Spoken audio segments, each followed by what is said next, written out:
Bhagavat guitar पंचम अध्याय आमे जानिबा जे आम लक्ष्य को आमे केमिति प्राप्त करिबा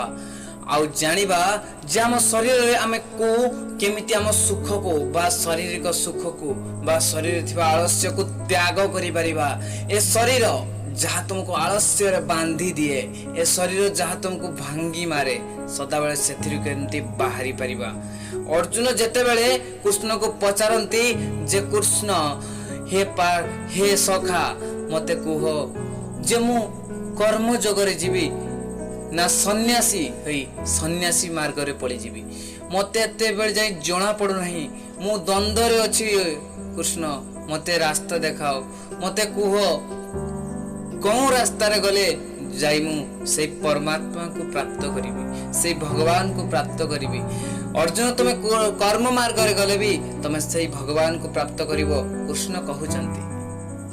तुम से सन्यासी मार्ग रे गले भी तुम से परमात्मा को प्राप्त करिवो, से भगवान को प्राप्त करिवो। ए वीडियो को आपण माने लास्ट पर्यंत सुनंतु। या भागवत गीतार पंचम अध्याय जहा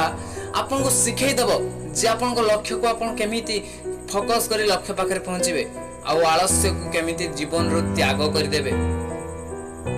बहुत बड़ा एक परिवर्तन हबो आपन को भितरे ए वीडियो सुनिला परे। सेतेबेले कृष्ण कहउचंती जे प्रत्येक मनुष्य ए दुनिया रे जे भी मनुष्य ता कर्म करि थाए, से कर्मर फल को से मते देई देई थाए। से कर्म करी भाभी थाए जे परमात्मा मो द्वारा कर्म करूचंती। जे कौनसी मनुष्य भाभी थाए दुनिया रे जते भी प्राणी सृष्टि होइचंती से परमात्मा परमेश्वरंकर गोटे गोटे अंश से मते ही प्राप्त करता है। अर्जुन जे ता निज भावना को निज भितरे जो जे भी से जहा भी करू से भावे जे मु ही ता भितरे रही करूची। तो अर्जुन तमे ही यह भाव जे मु तम भितरे रही करूची, तमे तार फलर पाइबार आशा को सब त्याग कर दियो। जे फल कौन हबो खेती लोभ आशा जो डर को काढ़ी दियो तम भितरु। तम भितरे शत्रु एई माने अर्जुन, तुम लोभ तुम क्रोध तुम हिंसा एई माने ही तुम शत्रु। आउ कई शत्रु नहीं अर्जुन, एमान को तमे भितरु मारी दियो जहा फल तुम लक्ष्य पाई तुम्हें प्राप्त तुम लक्ष्य को तुम्हें प्राप्त करि परिबो। तुम लक्ष्य पाखरे जाई तुम्हें पहुंची परिबो। अर्जुन को एमती जेते कृष्ण कहउथांती पुणी कहिले जे भगवान काहारी असुविधा रे काहारी के पकांती नहीं। जे जहा कर्म करि धना काहे की तार फल ताको मिली थाए। जेते बेला ना जेते बेला हो जे कोनोसी व्यक्ति जहा भी कर्म करे तार फल से दिने ना दिने ताको भोगिबा को पड़ी थाए। सेति पई अर्जुन तमे तुम सब कर्म को मते दे दियो। अर्जुन तमे भाबो जे मु ही तुम भीतर करूची, तुमर किछि पाप होबो नाही, तुमर किछि भूल होबो नाही। संघर्ष और कष्ट तुमे जारी रखो अर्जुन, भांगी पड़नी। आउ तुम शरीर रो तुमे सुख को छाड़ी दियो अर्जुन। एकाकी भाव आण अर्जुन, तुम शरीर रो तुमे सुख को जदी न छाडुचो, जदि संशय होउच अर्जुन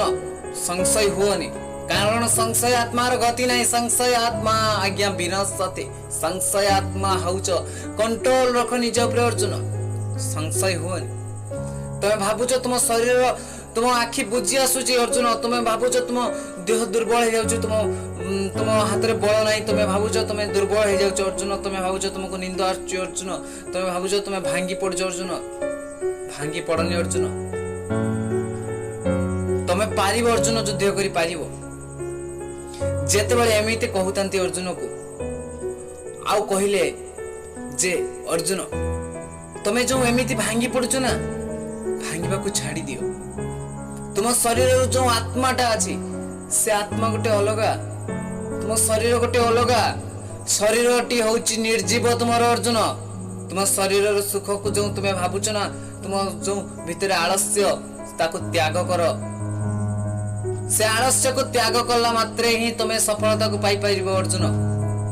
कहीं तुम भीतर जे आलस्यटा भरी होई रही अछि जहा तुमको से रास्ता रे अग्रसर करबा को दउनी, तुमको मारुची तुमको लागुची भाई तुमको लगुची जे तुमको निंद लगुची भाई मैंने भल भाव शुणु कथा को तुमको लगुची जे निंद लगुची तुमको लगुची मते ए शरीर मो हाथ गोड़ सब चालू अच्छी ए हाथटी मोर चालुची ए हाथटी मो मोहरी आखि बुझी आसुची ए मो पाटिरे कथा कहूची तो एमिति हुअंतुनी आज्ञा सेमिति हुअंतुनी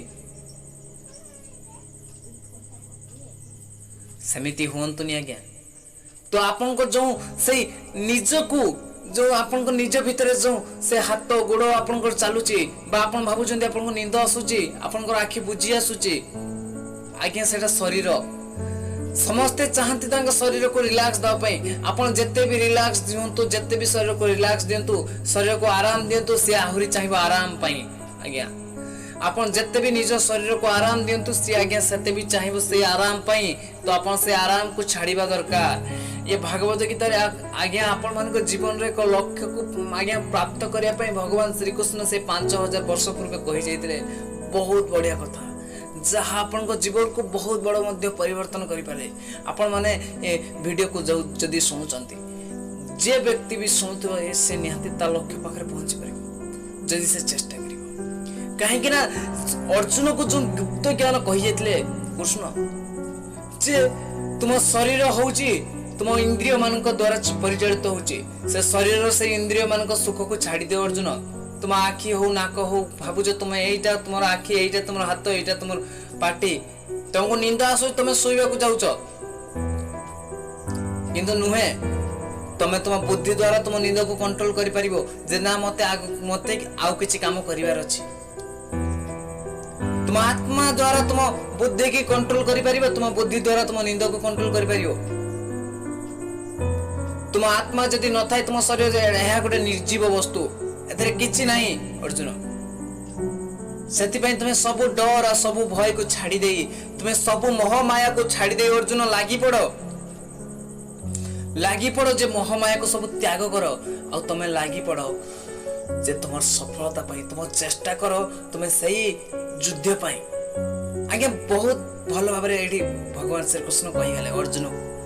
जहाँ आपण माने से अर्जुन ही सुनुचंदी वीडियो को ए भागवत गीता पंचम अध्याय को सुनुचंदी आपण लास्ट पर्यंत जे आपण को जीवन में जत्ते भी दुख जंजाल आसु जत्ते भी जहाँ आसु आपण डिस्ट्रा कोंतुनी आपण को जो शरीर रो भांगी पड़ंतुनी शरीर रो जत्ते भी आपण को कष्ट हो आपण केबे शरीर को दुर्बल कर दियंतुनी आपण को निंद आपण को ऊपर जत्ते भी मारी आसु कि निंद आपण को जत्ते भी लागू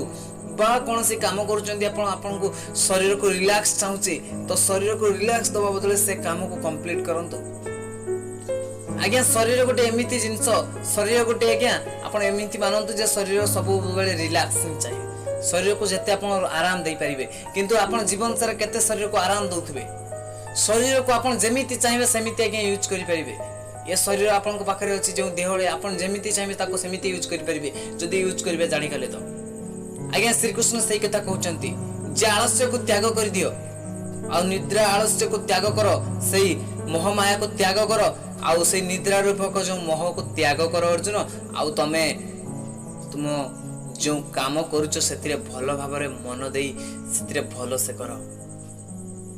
से लक्ष्य प्रति अग्रसर हो सब परिणाम सब फल को मते दे दियो भाव तुमे परमेश्वर तुम द्वारा ही करू सब करूचंती मु भगवान ही तुम द्वारा सब करूचे तो तुम्हें बहुत बड़ आगो को जीव अर्जुन बहुत आगो को जीव अर्जुन दउथिबी भागवत गीतार संपूर्ण कथा को आलोचना करुथिबी आपण मो संगे जुड़ी रहंतु जे भी जुड़ी नांती भाई माने आउ जुड़ी जानतु आपण जदी गीतार पूरा लास्ट जाय जीवा चाहुचंदी जदी लास्ट जाय सुनिबा को चाहुचंदी गीतार सार तत्व को जानिबा को चाहुचंदी आउ निज जीवन को बहुत बड़ परिवर्तन करिबा को चाहुचंदी जय जगन्नाथ धन्यवाद।